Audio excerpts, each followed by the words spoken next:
골로새서 2장 16절부터 23절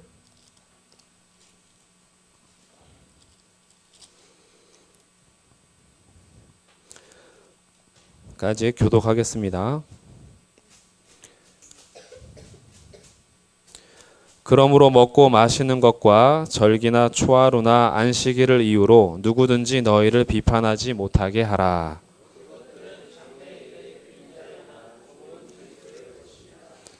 아무도 꾸며낸 겸손과 천사 숭배를 이유로 너희를 정죄하지 못하게 하라. 그가 그 본 것에 의지하여 그 육신의 생각을 따라 헛되이 과장하고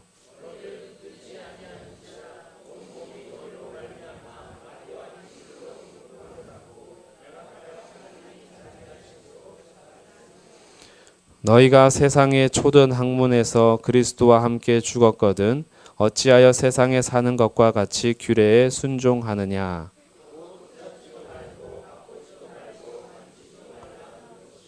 이 모든 것은 한때 쓰이고는 없어지리라. 사람의 명령과 가르침을 따르느냐.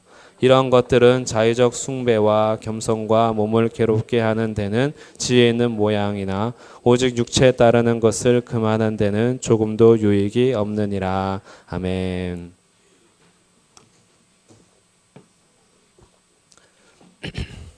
네, 교회 소식 전해드리겠습니다. 기도해 주셔서 그리고 헌금해 주시고 함께 또 헌신해 주셔서 전도 여행을 은혜 가운데 잘 다녀왔습니다. 감사드리고요. 그리스도의 교회 전국대회를 이번 주 주일까지 신청해 주시기 바랍니다. 그리고 돌아오는 주일은 전세대 통합 예배로 드리겠습니다. 위에서 함께 기도해 주시고 올라오시면 좋겠습니다. 그리고 킹스 틴즈 수련회 킹스 키즈 또 함께 프로그램 전국대회를 위해서 여름에 8월에 계속 이어지는 우리 여름 사역을 위해서 기도해 주시기를 바랍니다.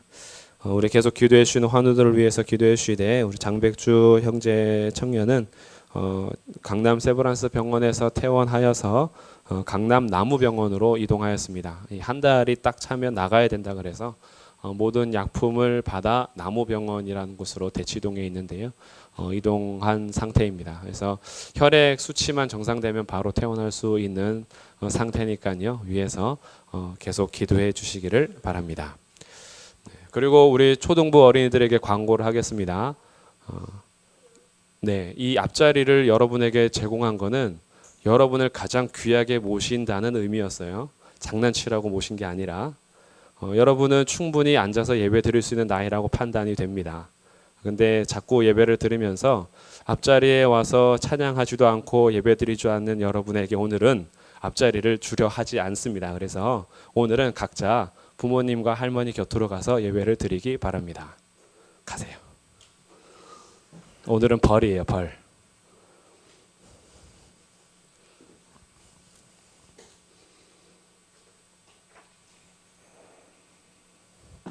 다음에는 다시 앞자리로 와서 예배를 잘 드리기 바래요.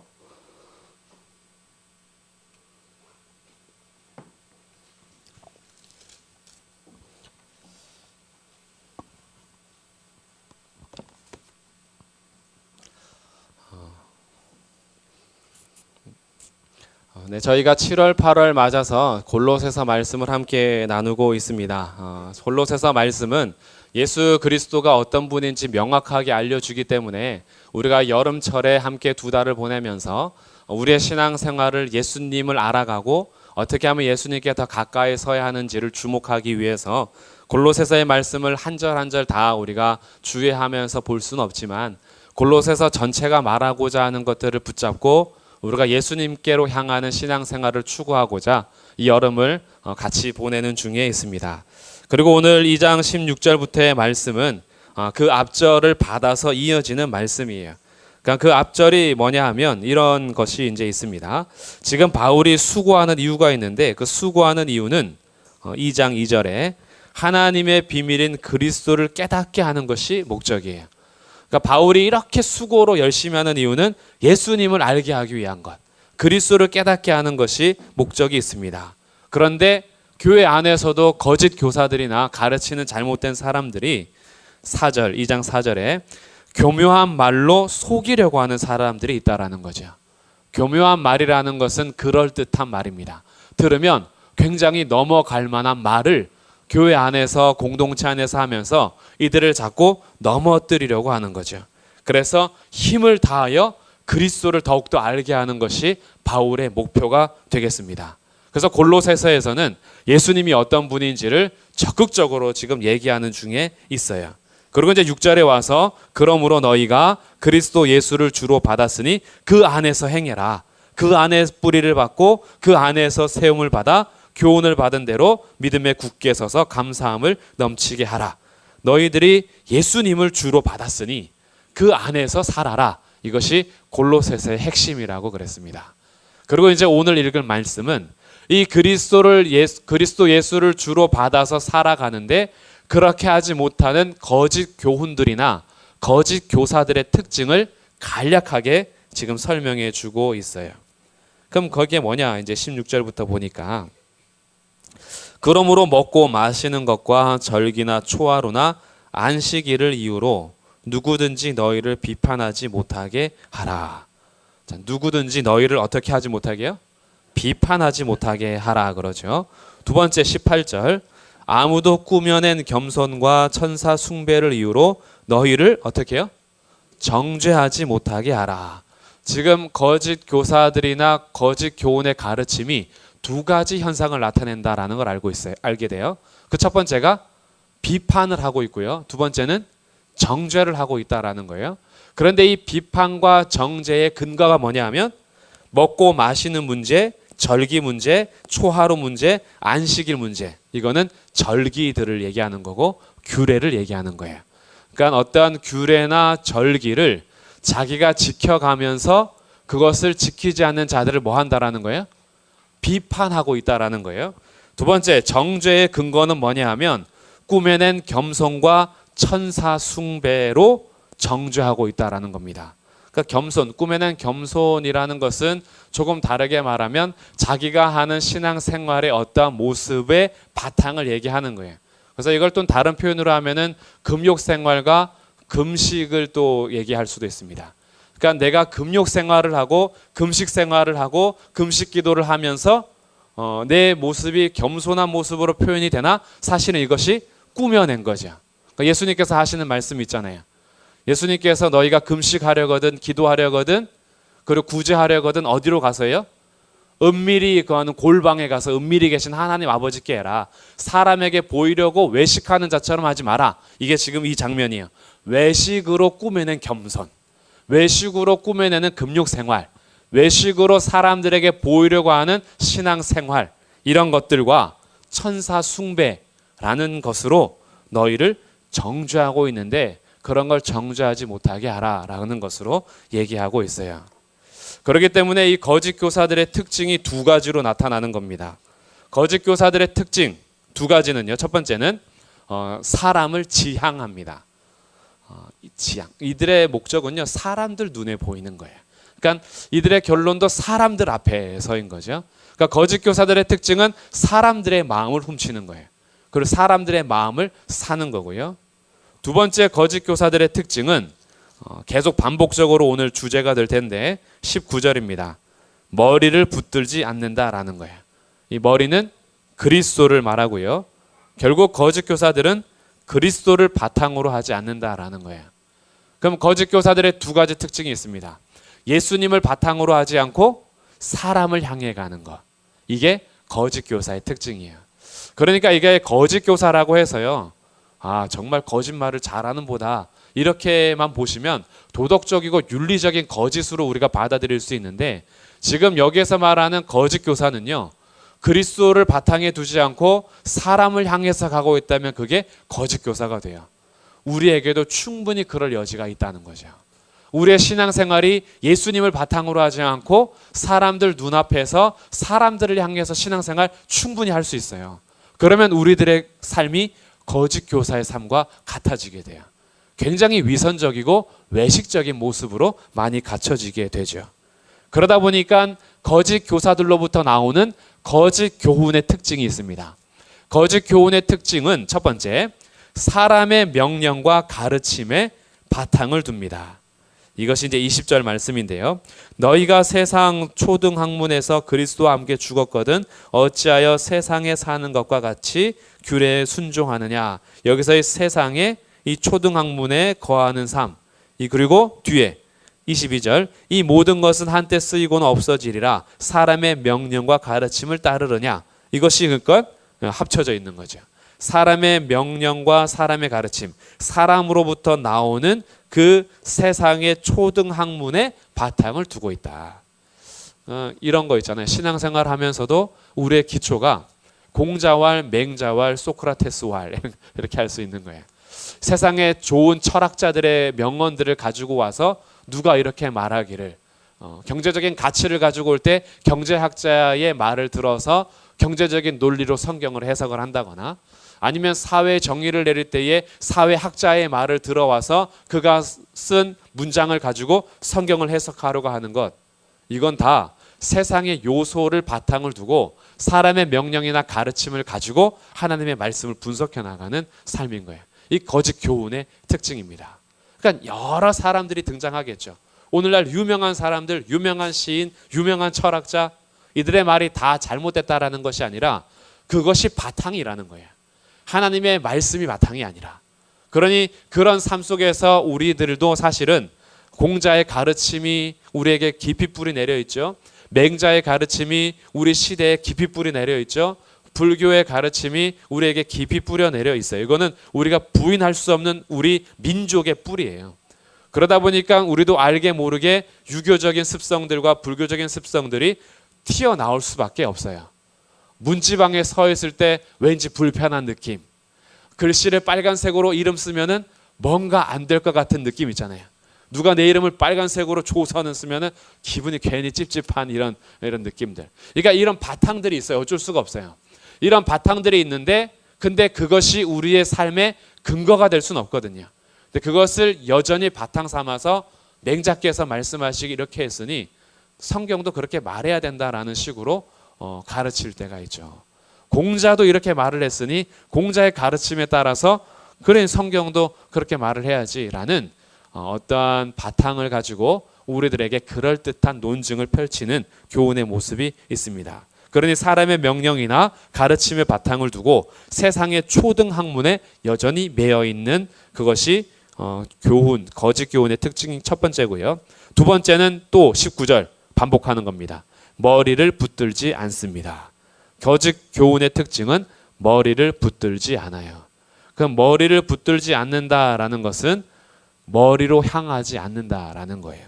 거짓 교훈의 결국은요, 거짓 교훈의 열매는, 거짓 교훈이 가는 길은 예수님께로 향하지 않습니다.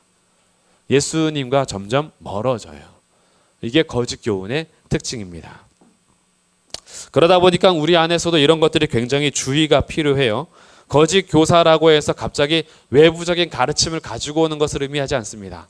하나님의 말씀을 가지고 가르침에도 불구하고 예수님으로부터 점점 멀어지게 하는 교훈들이 우리에게 싹틀 수가 있는 거죠. 그래서 이 거짓 교사들의 정보들을 한번 이 16절부터 23절까지 찾아내 보니까 한 4가지 정도의 특징이 있어요. 이 거짓 교사들의 정보가 이들이요, 18절에 보니까 아무도 꾸며낸 겸손과 천사 숭배를 이유로 너희를 정죄하지 못하게 하라. 그가 그 본 것에 의지하여 그 육신의 생각을 따라 헛되이 과장하고, 그 본 것에 의지하여, 이것이 환상의 어떤 개념이거든요. 그러니 우리가 금욕 생활과 철저한 신앙 생활과 자기의 어떤 습관에 따라서 어떤 환상을 유도하기 위한 굉장한 생활을 스스로 하고 있다. 그러니까 어떻게 보면은 그 교회사 속에서도요, 신비주의에 빠진 사람들이 사람들에게는 굉장히 존경을 받았어요.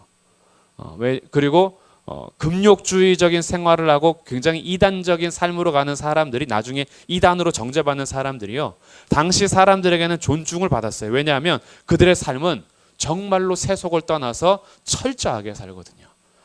지금 이 거짓 교사들의 특징도 그런 이유가 발견됩니다. 그러니 금욕 생활 자체를 지금 뭐라고 하는 것이 아니라 하나님 앞에 내 삶을 금식하고 기도하고 뭔가 이 세상의 세속을 끊고 금욕을 하는 것 자체를 지금 뭐라 그러는 것이 아니라 이 금욕하는 이유가 있어요. 환상을 보기 위한 유도 생활이에요. 뭔가 신비적인 것을 보기 위한 거. 왜냐하면 그 신비적인 것을 보고 그것을 의지함으로 자기 생활, 신앙생활을 유지해 가거든요. 거기에는 그리스도가 없어도 상관이 없어요. 예수님이 없어도 내가 금욕을 통해서 환상을 보면 그러면 내 신앙생활을 유지할 수 있어요. 그러니까 이게 결국은요, 예수님과 관계없는 신앙생활을 할 수 있다라는 거죠. 그러다 보니까 이들은 꿈에는 겸손과 천사 숭배가 나타나요. 나타날 수밖에 없어요. 왜냐하면 자기가 금욕 생활과 환상을 보기 위해서 처리해야 될 세력이 있습니다. 그 처리해야 될 세력은 악한 세력들이에요. 악한 세력을 처리하기 위해서 동원해야 되는 것이 있는데 천사가 필요해요. 그러다 보니까 천사 숭배로 연결이 됩니다. 이것이 천사 숭배의 이유로 너희를 정죄하게 되는 그런 삶으로 연결이 되는 거죠. 그래서 거짓 교사들은 천사에 대한 관심을 굉장히 많이 갖고 숭배를 하는구나라는 것을 알게 되고요. 그러다 보니 세 번째, 이 거짓 교사들은요, 자기가 경험한 환상들에만 초점을 맞추고 이런 교훈에서 자기가 본 것을 인용하면서 신앙생활합니다. 그러니 이것을 보지 못하는 사람들은 당연히 자연스럽게 정죄를 당하게 되어 있어요. 너희들은 수준이 안 돼라는 거죠. 왜? 나만큼 겸손한 생활을 하지 않잖아. 나만큼 신령하게 기도하지 않잖아. 나만큼 천사를 숭배하면서 악한 세력을 처단하지 못하잖아. 그래서 너희들은 못 보는 거야. 그래서 나는 보는 거야. 이렇게가 되는 거죠.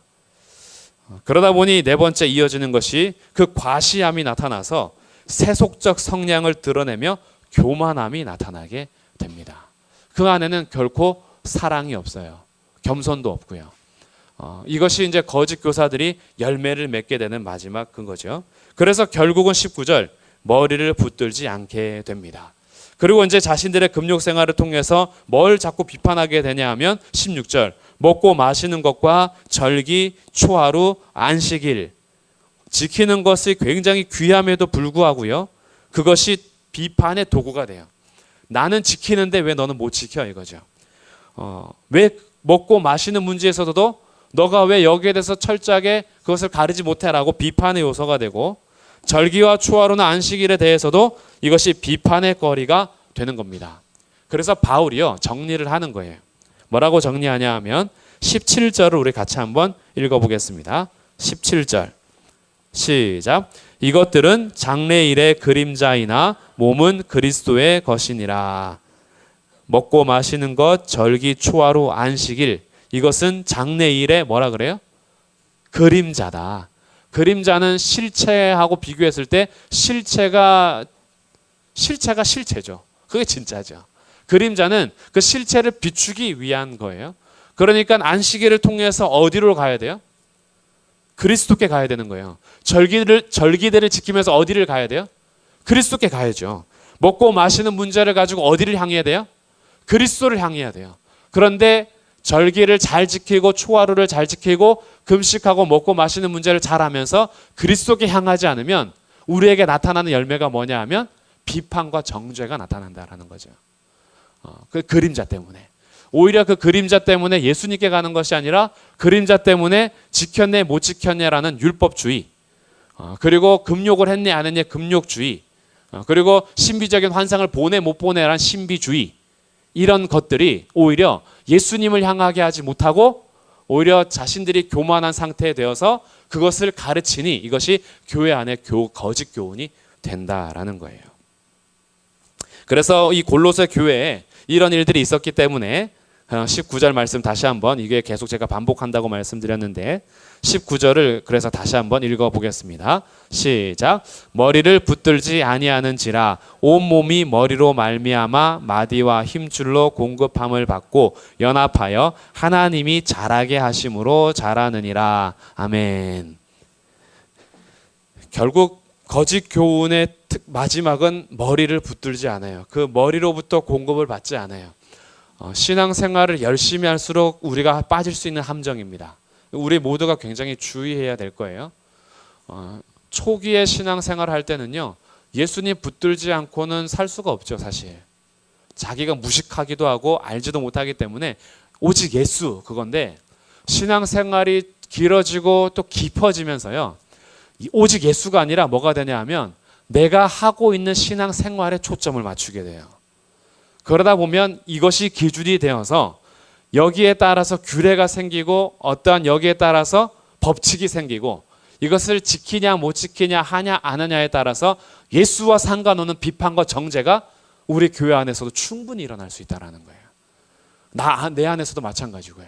이제는 예수님 의지하지 않아도 스스로 신앙생활 할 수 있을 정도, 이게 신앙 좋은 게 아니라 신앙 잘못되고 있는 겁니다. 예수님 이름 부르지 않고 예수님께 기도하지 않고 예수님 의지 안 해도 나 나름대로 기도 생활 잘하고 나 나름대로 말씀 잘 읽고 있고 나 나름대로 봉사하고 헌신하고 있으니까 괜찮아라고 하는 거, 이거 안 괜찮은 거거든요. 이것을 주의하라라는 거죠. 그래서 결국 머리를 붙들지 않는 우리의 신앙생활이라면 그것은 이미 잘못되어 가고 있는 것이다. 왜냐하면 온 몸은요, 머리로 말미암아 마디와 힘줄로 공급함을 받아요. 우리는 몸이거든요. 예수님이 교회인 몸의 머리가 되시고요. 그러니 교회는 어디로부터 공급받냐 하면 머리이신 예수님으로부터 공급을 받는 거예요. 근데 머리와 상관없이 몸이 아무리 열심히 해도 머리 떨어지면요, 손발이 아무리 열심히 해도 썩어가면서 죽습니다. 머리 없으면 끝이에요. 손 잘려도 살지만 머리 잘리면 못 살아요. 머리만 따로 사나? 닭목은 쳐도 닭은 일시적으로 살죠. 뛰어다니잖아요. 그러나 그것이 산 게 아니죠. 죽은 겁니다. 머리로부터 끊어지면 그 몸은 죽은 거예요. 손발이 아무리 열심히 봉사해도 아무리 다리가 튼튼하게 있어도 머리로부터 끊어지면 그거는 이미 죽은 몸이 되는 거예요. 교회가 아무리 열심히 봉사하고 수고하고 기도해도 예수님으로부터 떨어지면 그 교회는 죽은 겁니다. 그러니 교회가 끝까지 붙어 있어야 할 곳은 머리이신 예수님인 거죠. 이렇게 가지 못하게 하는 게 거짓 교훈이라는 거예요. 그러니까 이 거짓 교훈은 단순히 도덕적인 문제가 아니라 진리의 문제입니다. 거짓말하고 위증하고 이런 문제가 아니라 진리를 향하지 않으면 그게 거짓 교훈이에요. 진리를 향하지 않는다라는 것은 그리스도께로 향하지 못하게 하는 교훈은 다 거짓 교훈이 될 수 있습니다. 그래서 우리들이 오늘 중요하게 자신에게 진단해 볼 것이 있어요. 혹시나 내가 요즘에 하는 신앙생활이 그리스도를 향하지 않고 그리스도를 붙들지 않고 나에게로 주목하고 초점을 맞추며 나에게로 향하는 신앙생활과 교훈생활을 하고 있다면 위험합니다. 내 기도 생활은 예수님께로 더 가고 있습니까? 아니면 나에게 자꾸 초점을 더 맞춥니까? 내가 하는 묵상생활, 내가 하는 말씀의 지식은 그리스도를 향하게 합니까? 아니면 자꾸 나를 자랑하게 합니까? 내가 하는 헌신은 그리스도께 향한 충성과 봉사의 헌신입니까? 아니면 나를 드러내기 위한 헌신과 충성입니까? 내가 하는 봉사가 주님과 관계 있는 주님 앞에서 주님의 이름으로 하는 봉사입니까? 아니면 주님과 상관없이도 할 수 있는 봉사입니까? 이것이 우리의 신앙생활에 굉장히 중요한 요소예요. 왜냐하면 예수님이라는 그분을 빼도요, 충분히 공동체는 살아남거든요. 예수님 없이도 동호회 잘 되잖아요. 예수님 없이도 취미 동호회 잘 삽니다. 볼링클럽 예수님의 이름으로 모이나요? 안 그래요. 그래도 주일에 그렇게 일해도 피곤하고 지쳐도 볼링 치러 모이자 그러면 다 모여요. 탁구 동아리, 탁구 동호회, 일상생활 다 일하잖아요. 그리고 주말에 모이잖아요. 그래도 모여요. 그들이 예수님의 이름으로 모이나요? 아니에요. 자기가 하고 싶으니까 모이는 거예요. 산에 가시는 분들, 등산이 좀 어렵습니까? 등산이 뭐 시원하고 올라가면 뭐 환경 좋고 음료수 마시고 좋겠죠. 그러나 그것이 땀 뻘뻘 흘리면 얼마나 힘들어요. 그래도 왜 등산 가요? 월요일부터 토요일까지 그렇게 힘들게 일해도 일요일날 등산하자 그러면 가잖아요. 왜? 내가 좋아하니까 가는 거예요. 뭔가 거기서부터 내가 얻는 게 있으니까 가는 거잖아요. 예수님의 이름으로 모이지 않아도 충분히 모임이라는 것은 유지가 될 수 있어요. 교회도 마찬가지입니다. 예수님을 의지하지 않아도요, 교회가요, 사람들끼리의 모임은 충분히 될 수 있어요. 그런데 더 이상 교회로서의 생명은 끊어진다라는 거죠. 그래서 우리들의 가르침이요, 어떠한 교훈이, 우리의 신앙생활에 대한 어떤 권면이 예수님을 붙들게 하고 예수님으로부터 가까이 가지 못하게 한다면 나는 그 사람을 위해서 말한 것인데 그것이 내가 거짓 교훈의 가르침으로 권면한 것이 될 수도 있어요. 굉장히 주의하고 유의해야 될 것입니다. 결코 사람을 지향하지 않는 것, 교회에서 결코 어떤 사람이 주목을 받고 그 사람이 우리에게 생명을 공급할 수 있는 것처럼 가르치지 않는 것. 그 어떤 누구도, 어떤 사람도 아무리 훌륭해도 우리를 죄에서 구원할 수 없고요, 우리 환경의 문제를 해결해 줄 수 없어요. 우리의 모든 문제를 해결해 줄 수 있는 분은 예수님밖에 없어요. 그러니까 내가 스스로 어떤 도움이 되고 도와줘야 하고 붙잡아줘야 하고 함께 울고 함께 울며 손 붙잡아줘야 할 일이 우리 성도들의 교제지만, 근본적으로 그 사람을 치료하고 고치고 회복하고 도와줄 수 있는 분은 오직 예수 그리스도밖에 없습니다. 우리 그분께 초점 맞추도록 교훈하고 그분께 초점 맞추도록 기도하고 그분을 향하도록 가르치는 것이 교회의 생활이라는 거죠. 그렇기 때문에 우리의 지킴, 우리의 먹고 마시는 문제, 우리의 절기, 우리의 안식일, 주일, 봉사, 헌신, 헌금, 우리의 기도 생활, 구제함, 금식함이 나로 주목하게 하고 나에게 향하게 하고 내가 드러나기 위함이 아니라 우리의 모든 이런 생활은 그리스도가 드러나게 하기 위한 것이 돼야 된다는 거죠. 어떻게 하면 내 삶에 그리스도가 더 충만해지기 위해서 금식하셔야죠. 어떻게 하면 내가 정말 내 삶이 내 욕심대로가 아니라 하나님께서 나를 통치하실까라고 기도하셔야죠. 우리의 구제와 헌신과 봉사가 어떻게 하면 하나님이 영광 받으시고 하나님이 드러나실까라는 그 목적을 가지고 우리가 수고해야죠. 이것이 우리의 초점이 돼야. 너희가 세상의 초등학문에서 그리스도와 함께 죽었거든 어찌하여 세상에 사는 것처럼 이 세상 규례에 순종하며 사느냐. 그리스도와 함께 세상에 대하여 죽고 이제는 하나님에 대하여 살았는데, 그렇다면 너희는 그리스도를 주로 받았으니 그 안에서 행하되, 이게 2장 6절이라는 거죠. 그 안에서 살아라. 그 안에 뿌리를 내리고 그 터 위에서 세움을 받아라. 그래서 우리의 기도가, 우리의 금식이, 우리의 신앙생활, 우리의 봉사와 헌신과 헌금 생활, 주일 지킴, 우리의 모든 신앙생활이요, 그거 하지 말라는 게 아니에요. 정말 제대로 하시라는 거예요. 잘 하시라는 거예요. 그래서 우리의 모든 신앙생활 통해서 우리는 누구를 붙들어야 되는 거예요? 머리이신 예수님을 붙들어야 되는 거예요. 예수님 붙들지 않고도 내 스스로의 능력으로 우리는 결코 살아갈 수 없습니다. 예수님을 붙들지 않는 한 이미 우리는 죽은 몸과 같습니다. 우리가 예수님께 뿌리 뽑힌 식물과 같은 거죠. 예수님 붙들지 않고 의지하지 않는 그 어떤 교훈도 우리를 살릴 수가 없습니다. 그렇기 때문에 오늘 우리 다시 한번 예수님 붙드시기를 바라요. 머리이신 예수님 앞에 온전히 달려가시길 바랍니다. 사람이 나에게 어떻게 해줄 수 없다라는 것을 우리 확인하시잖아요. 사람이 나한테 무슨 도움을 얼만큼 줄 수는 있겠지만 근본적인 걸 해결해 주지 못해요.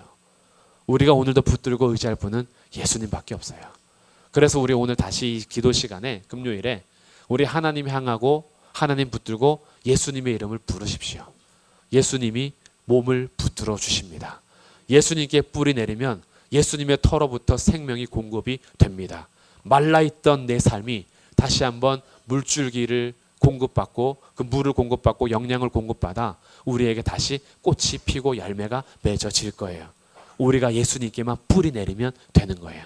그래서 오늘 이 시간이 예수님께 뿌리 내리고 머리이신 예수님을 다시 붙들고 예수님께 가까이 가는 오늘 금요일 저녁